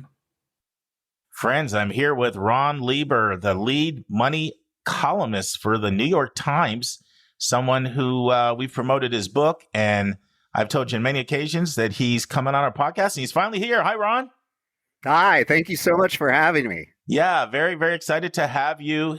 Followed you from afar, and we've had some communication by email, by social media, and I've always respected the fact that I see you as an advocate for a more fair and more just, equitable situation when it comes to the opaqueness of money. And this is actually the third in a trilogy of interviews that we're calling Tough Questions. So we had Tough Questions on test scores with Akil Bello, Tough Questions on admissions with Lee Coffin, and now Tough Questions on paying for college. And I'll just say this, listeners, a lot of people dodge the tough questions, but I sent them to Ron. He's like, these are great. So we're happy to have you today. But why don't you give us a little bit of background so people will understand the context from which you speak. You don't just become the lead money columnist for the New York Times overnight. So why don't you let us know a little bit about your backstory, Ron? Sure. So, the backstory is that, I was raised in Chicago, went to private school, was a full payer until my parents' marriage hit the skids. Dad lost his job, didn't earn much income for a couple of years, became a financial aid recipient, as did my brother and sister. We didn't have enough money for me to go to the colleges that I wanted to go to. And so we had to learn about the financial aid system right quick. So this was the late 80s. Wasn't much merit aid. It was mostly about need-based aid. We found a consultant who was willing to help us for $50 in cash, one session. Yeah, I suspect that you are not charging $50 in cash. I would think, I pride myself on affordable pricing, but it's not that low. Yeah. When I hear $50, I would think you're 95 years old. Yeah. No, hardly. I just turned 52. So we got what seems now like the deal of a lifetime. And it turns out the guy was the assistant director of financial aid at Northwestern. He had this side hustle going on after hours. So, I heard it straight from the source. And it was an excellent lesson for me that, there's always a grown-up out there somewhere who knows the answer to complicated questions about money. And so, it probably shouldn't be surprising that I found my way to consumer journalism. I grew up to be the person whose area of coverage, whose beat is beating the system, right? And it doesn't matter what the system is, if it's, banking or if it's credit cards, if it's consumer travel, if it's insurance. I want my readers in the New York Times and the readers in my books to be of above average knowledge and below average profitability for the institutions that they're doing business with. Moreover, I'm really interested in areas of the world where people are spending a large amount of money, where the systems and the pricing are opaque, and there's a lot of emotion and feelings involved. And college is like the dead center of that Venn diagram, right? Super expensive, very important. The pricing and the discounting is confusing. And wow, do parents and kids have a lot of feelings about it. So it's only natural that, I sort of found my way to it when I started writing about money. And I've got a kid who's a high school senior starting now. So I am in the thick of it. Do you think your experience having needed financial aid and not being full pay all the time sensitized you in a way to produce a passion? Because I often find, the passions often comes when people can identify and relate to what they're talking about, almost like the recipient. Do you think that you would have had that same passion had your family been full pay throughout? I know you went on to Amherst College and all that. I know a little bit about your bio. Any thoughts on that? I doubt I would have felt the same sense of empathy. I'd like to think I would have felt a similar amount of sympathy, but until you've been there, right? Until you have been somebody who doesn't have enough to do the things that you want to do and the things that you may need to do to kind of, rocket your 18-year-old self into the stratosphere and, whatever area of life endeavor, you want to chase, until you haven't had enough and you need to go literally hat in hand and ask for the resources you need, it's hard to have that same level of empathy. And, the fact that my mom and I went to the director of financial aid each year and asked for more, it was hard, right? It was, sort of an emotionally tricky thing to do. But it was a reminder for me, that stuff in life is negotiable. And again, right, there's often a sympathetic grown-up who can help you find the answers and find a way through. And, even at the age of 52, I'm still picking up the phone every single day and trying to find the grown-ups who know the answer. Love it. Love it. So in our tough questions about paying for college, I'm pulling somewhat off articles you've written, as well as just general questions that our listeners have and that I experience in the counseling room. So you recently wrote an article entitled, "It's Time for Colleges to Start Guaranteeing Pricing Before Students Apply." And I know in the past you've praised schools like Worcester and Whitman that do this, and you've called for an army to be raised up and demand transparent pricing. Well, as you know, there's been a lot of blowback from some who say that won't work for us. In fact, I've visited both Whitman and Worcester in the last 6 months on counselor fly-in programs, and I got a chance to talk to them about their programs, and even they say they don't think it would necessarily work for everybody. I'd love you to discuss sort of the reasons why many admission and financial officers say this is impractical, and do you feel that those arguments are valid or invalid? Well, where to start with this, right? It's interesting that some of the schools, and I'm going to try and be polite here and, not name them out loud, but, their response is sort of to, you can name names. We can name names here. You don't have to hold back. I mean, look, more than once I've crossed swords with Northeastern in public, and, it's no secret probably to people who do what you do for a living, that, Northeastern is not the easiest entity to do business with. We've commented on that several times here. They've got aggressive, they've used very aggressive tactics to get their 97,000 applicants and their questionable 6%, early action admit rate, where they don't count people they send off to Mills College or overseas and all those things. Yeah, we talk about those things on here. Yeah. So it isn't so much that they're kind of, clutching pearls and renting garments and saying, we couldn't possibly handle that level of volume while doing, artisanal pre-reads for, financial aid. It's that they're saying, we can't know who is going to rise to the top or rise above until we've seen, the full extent of the applicant pool. And my pushback to that is, on a qualitative basis, the applicant pool really is not all that different from year to year. And moreover, when I went to visit Northeastern as a reporter and went to the group information session and asked them, asked the assistant dean there whether it was algorithms that were actually doing, the first read for Merit Aid, he said yes, right? And it's not any secret that the schools with this amount of volume are using technology to suggest a sort of opening bid. Right. And, Merit and Northeastern's giving Merit Aid to whatever it is, it's roughly half the kids who don't have any financial need. They would love for that figure to be lower. My guess is that the new guy who came from Tulane, who got the number to fall down there, is aiming to get it to fall at Northeastern. But it's not like this is something that is, reserved for the privileged few. It is more formulaic than it is artisanal. It's more, technology helping them figure it out than I think it is, people, hand grading each individual admitted file.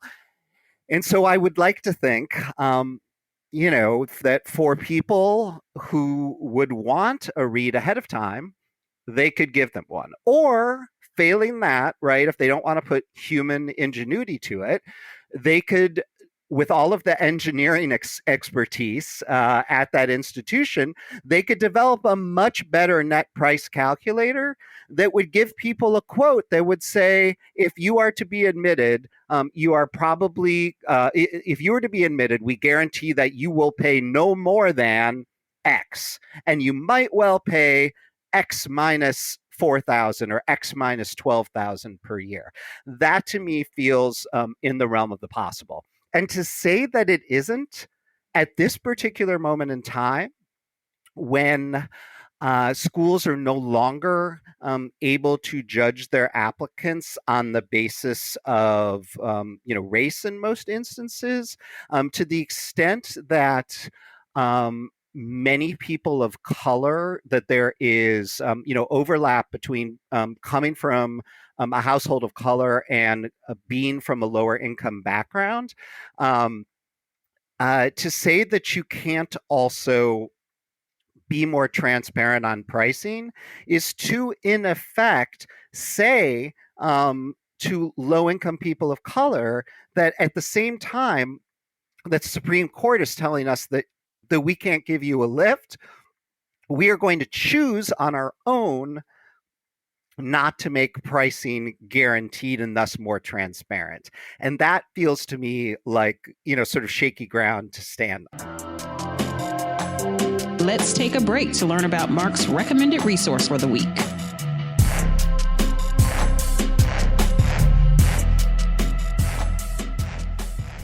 Friends, the recommended resource for episode 363 is another case studies. I really find case studies are one of the most effective ways to learn about what matters and what doesn't matter in the college admissions process. So the person that leads this is a very seasoned admission officer. She currently is at the University of Oregon, but she's been at 5 other colleges. And what she does is she takes you through 3 applications, pointing out all the things that mattered and didn't matter, what she would like to have seen, things that will help the student, things that will hurt the student. It is a YouTube video. I'll put the link into the show notes. It's a little less than an hour long, but you're definitely going to come away with 1 or 2 insights. If you're quite experienced and if you're relatively new to this, you'll probably be learning all kinds of things about what matters and what doesn't matter. What I like is she also points out how all 5 of the schools she's worked at have been very different. And she spends some time talking about some of those differences and how different schools read files. Highly recommend case studies for a recommended resource for episode 363. Now return to my interview with Ron Lieber. Ron, it just dawned on me that some people may not be completely following what we're talking about. So we should probably take a step back. And why don't you talk about what, College of Wooster and what Whitman does that's very different than other schools. I know Franklin and Marshall for, I think, about 20 years has been doing it for their ED applicants. I remember that, but way back, I was at the Westtown School, boarding school in Pennsylvania, left there 14 years ago, and they were doing it then. They would, if you applied ED, why don't you talk about like tax review of the tax returns and how that differs from a net price calculator. I think that will be helpful. Then we can start getting into some of the minutia. Yeah, so, the basics work like this, and, this may be a review session for some listeners, but it's always helpful, right? Two kinds of financial aid. There's the need-based aid that depends on what you earn and what you have. And then there's merit aid at many schools, but not all. And that depends more on what you do or what you have done or what you could do for the school, right?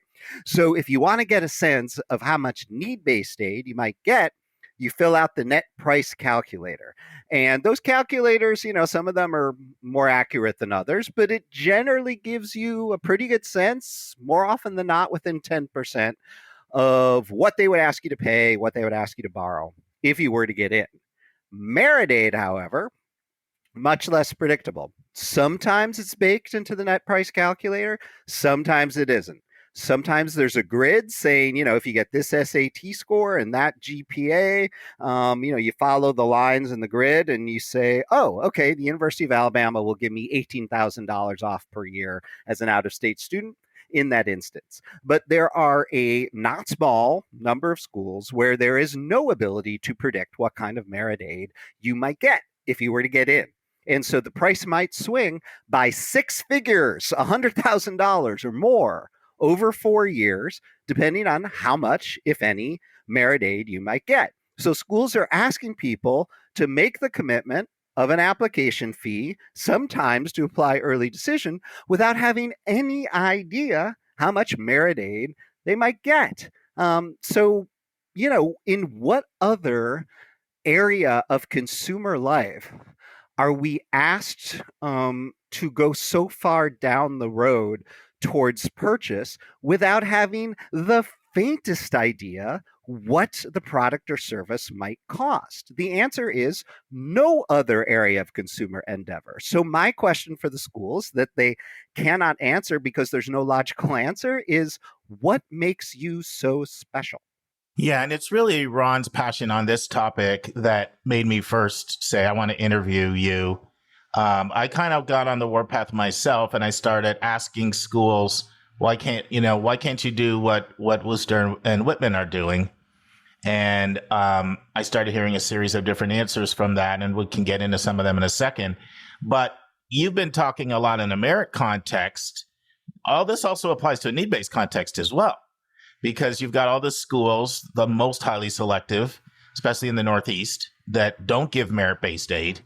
And while some of them have very good calculators, a lot of schools won't actually stand behind their calculator. I've experienced that as a counselor. Somebody applies ED and says the calculator said this, and they're like, well, that's an estimate. It's not gospel.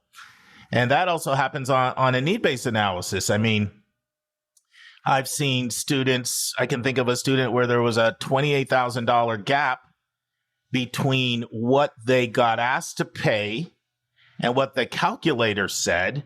And this was an Ivy League institution that only gives need-based aid and does no loans. And so even on even strictly on a need-based analysis, it can get really complicated, especially when people own businesses and, you're getting certain things that are tax write-offs when you're using tax returns. But then the school is coming back and saying, no, we don't think that's legitimate. And they put it back in as untaxed income, and it throws the whole calculation off. So your point about people are being asked to commit and they don't know what they have to pay, it can apply to both need-based and merit-based. Would you agree? Absolutely. I think the six-figure swing over 4 years tends to happen more often, with merit aid, where there may be no ability to predict, than it does with the net price calculator. But it absolutely happens with the net price calculator, and the schools could do a lot on the need-based side to either, offer pre-reads by actual humans, up to 6 months ahead of time or 4 months ahead of time, starting May 1st. They can make the calculators better, or they could put bigger and better warnings on the calculator saying, hey, if yours is a relatively complicated situation, right? Even if it's what seems to you like a simple small business, a one-person shop, you need to reach out and talk to us if you want a relatively accurate estimate, right? And the schools are sort of loath to admit that in some circumstances the net price calculators are just not that useful. And they think by putting the word estimated at the top, they've sort of done their job. But I mean, come on, these are families that are coming at this system for the first time. The system is complicated, and you can't expect that people are just gonna sort of ace the process without a fair bit more handholding. And this is really expensive and it's really important. And if it means hiring another financial aid officer and charging people $72 more per year, spread over, 10,000 students or whatever, to have additional staff, so be it. No, I think that's a really good point. Let's talk about some of the objections I hear from schools why they think what Whitman and Worcester are doing is completely impractical. One of them is what you just said right there. Do you know how many more people we would need to hire? Because you're talking about humanly going through full tax returns. And they'll say, do you know how hard it is to hire financial aid people already and the turnover and blah, blah, blah. So that's certainly one of the answers. And I think I think your rebuttal is fine. Then build it into your cost structure because it's too important to not do it for that reason. I think we completely agree on that one.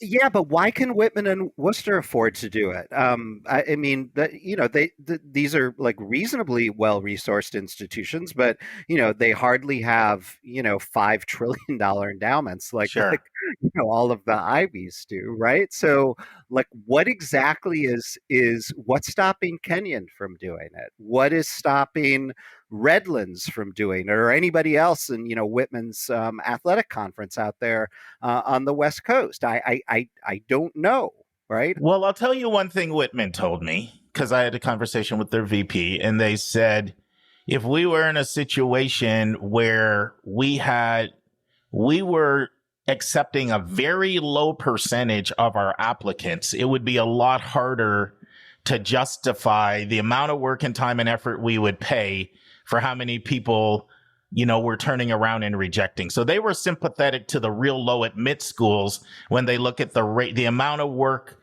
you'd be doing for, like in their case, they still have a relatively high admit rate. So most of the time they're going through and doing this, they're admitting somebody. So that's just one line out there. Like, the return on your investment is a lot worse if you're denying the overwhelming majority of people that you're taking through this process. I don't know if you're sympathetic to that, but that's one thing I've heard.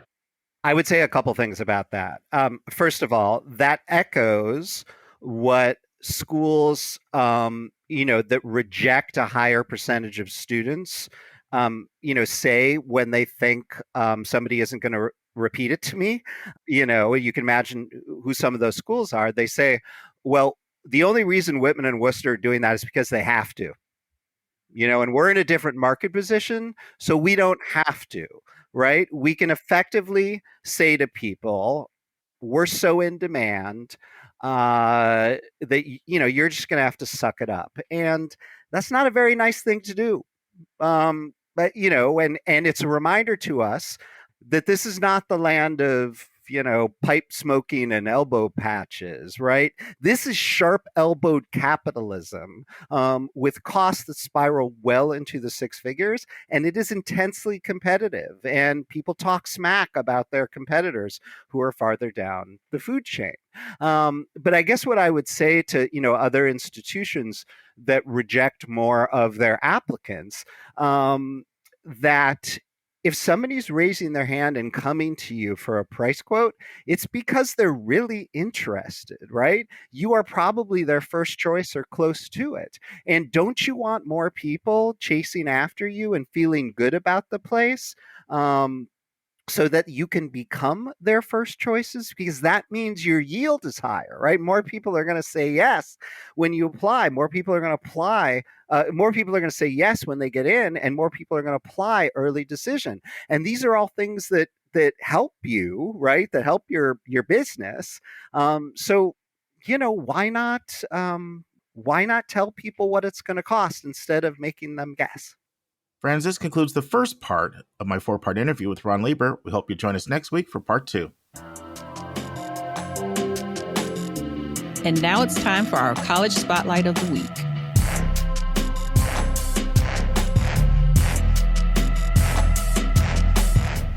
Friends, hopefully you're the first part of Kevin Newton telling us what we need to know about going overseas for law school. If you missed that part, you can go back and listen to it. It's on episode 361 last Thursday. But it's now time for the final part of Kevin Newton breaking down going overseas for law school. I mean, I'm definitely hearing some advantages. Like I said, the person that knows this is what they want to do and they can dive in right away. I mean, you're talking about saving a couple years compared to the traditional 4-year, 3-year U.S. route, right? Right. Because you're saying some places will take you right away with the bachelor's of law. Others will require an additional year. Either way, you're talking 4 or 5 years as opposed to 7. So you could be sometimes as little as 4 or 5 years tops. Yeah. So you could be like literally a lawyer at 22 or 23 or whatever, instead of 25 or 6 or whatever.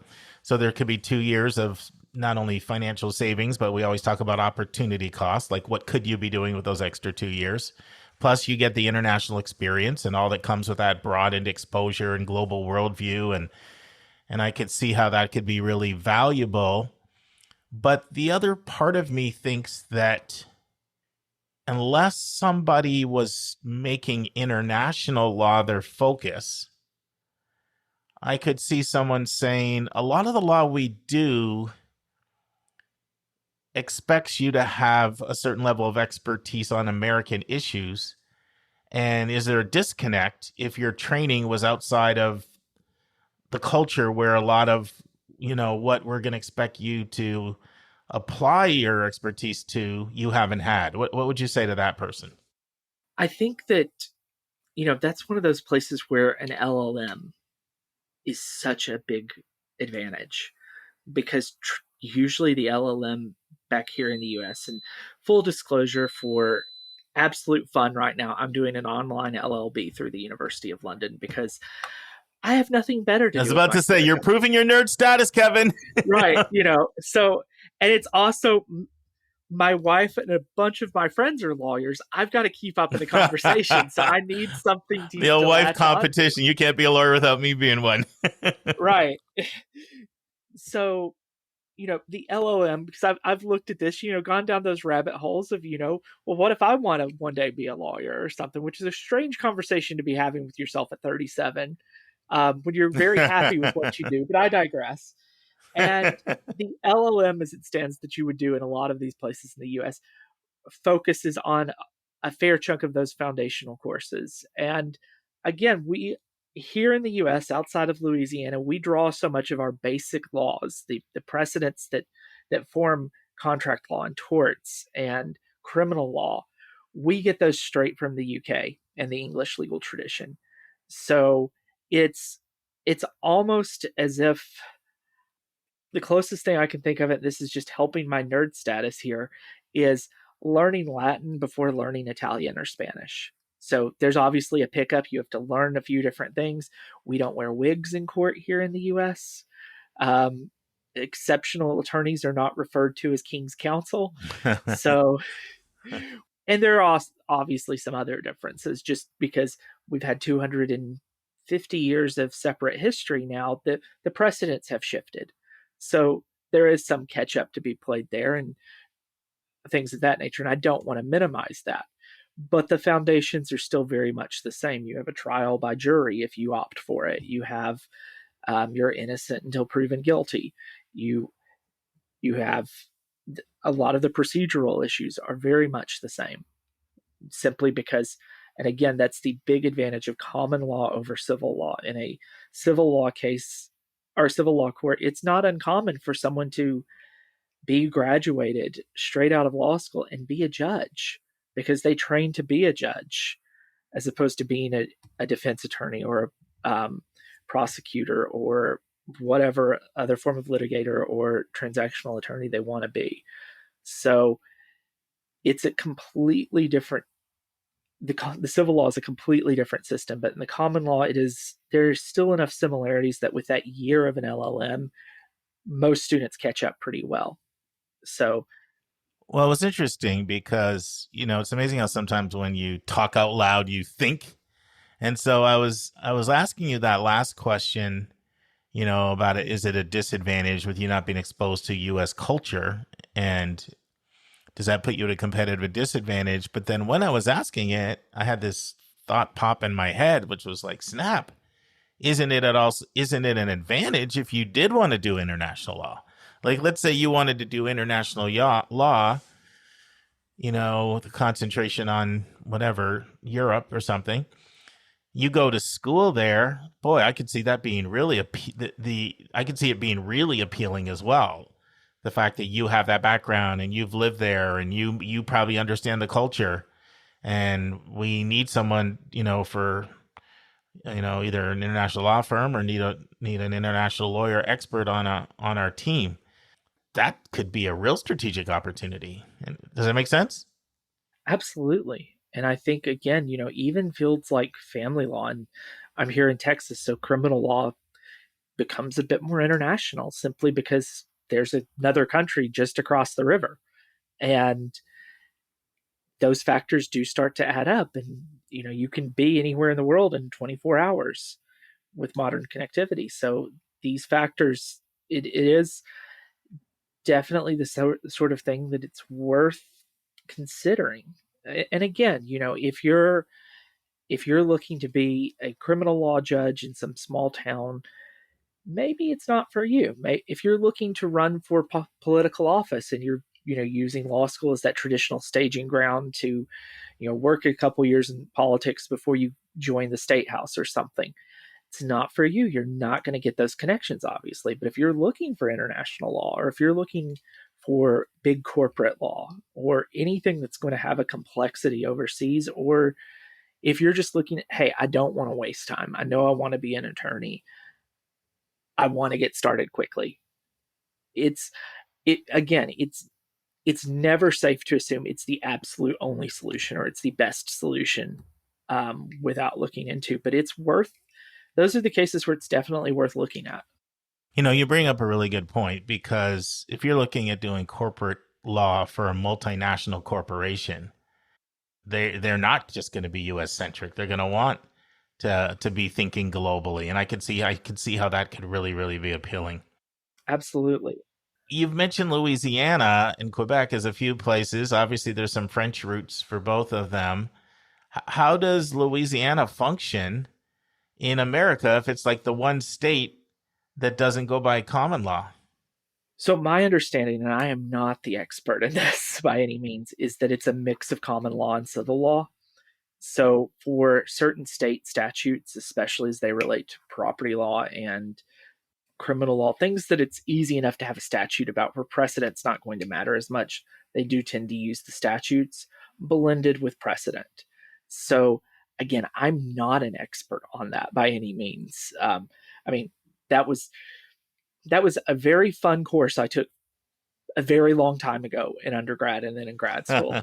But I'm not going to date myself that badly, but we're knocking on 20 years ago for some of those courses, which is terrifying now that I think about it. But anyway, that's how they do it there. It's one of the reasons that, my wife's very excited right now and I cannot remember the name of the test, but the bar exam is changing. So now she takes one bar exam and then this is what she's told me. So I could be very wrong about all of this.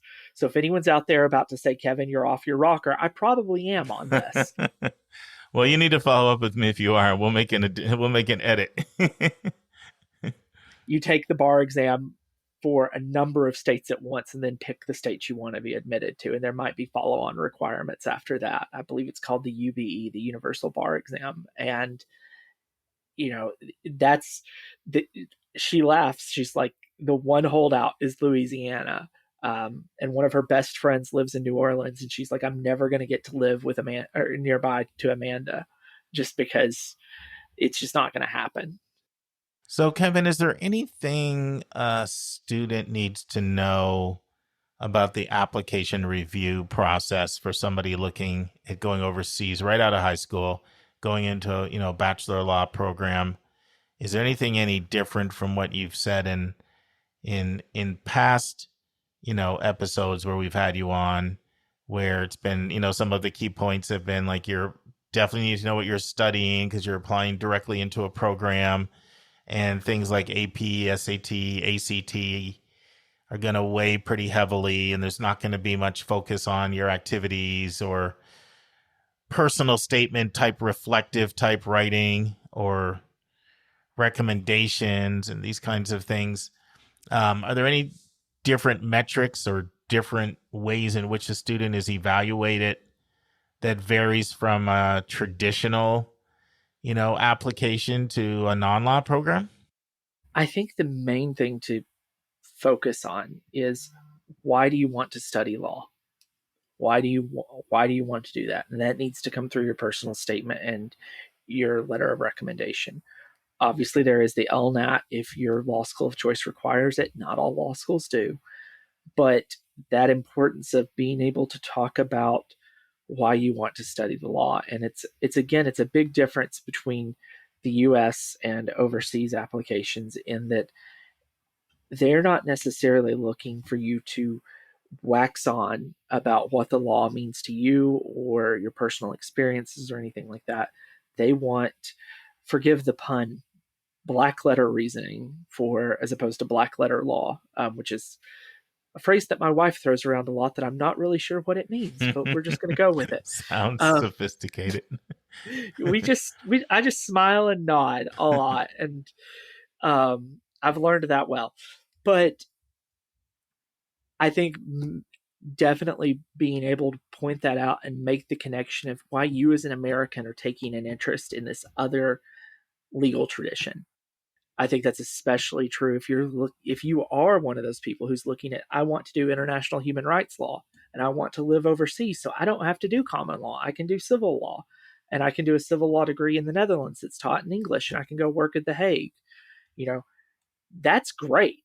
Go with that if that's what you want to do, but be able to tell the reader why this, and make sure they know that you understand what you're getting yourself into. So don't just try to convince them that, you're trying to cheat your way out of 3 extra years of school. Show them that you've put some thought into this and you know what you're doing. Kevin, this has been awesome. I'm sure there's somebody out there that you've inspired that probably never even had that thought before. And the timing's good as well, because we have a U.S. law interview coming up. Something we never had on the podcast before. Julie and I will be interviewing one of her good friends who used to do law school admissions.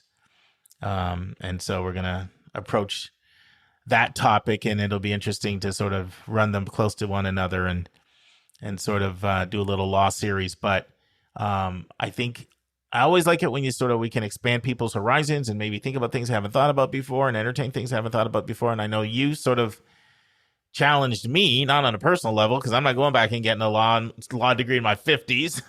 I'm not going to do that. It's fun. You should think about it. I'm not doing that. We could be study buddies. Thank you, but no thank you. We can be study buddies on something else. But this has been great. And I'm excited to announce that Kevin will also be doing an overview on med schools. And so Kevin and I came up with a little bit of a calendar and planned in advance what his next few appearances will be. And so the next time you hear from Kevin, we'll be talking about going overseas for med school. But thanks a lot, Kevin. Appreciate it. Oh, it's my absolute pleasure, Mark. Friends, on Monday's episode, we are going to talk about a topic that's hot in the news right now, and that is college rankings. As both U.S. News and the Wall Street Journal and many others have released new college rankings. We're going to talk about the controversy they are stirring up. And we have a brand new interview Lisa has conducted with Dr. Eric Newble, the Associate Vice Chancellor at East Carolina University.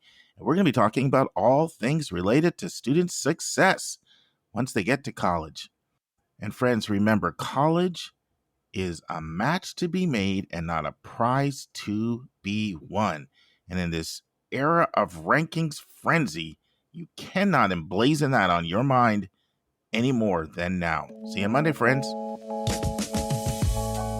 And that's our show. A big thank you to you, our listeners, for tuning in this week. If you find this podcast helpful, please follow us and you'll get every single episode as soon as it is released. If you're interested, there are a few ways you can really support our podcast. You can click the share button and send it to your friends and acquaintances.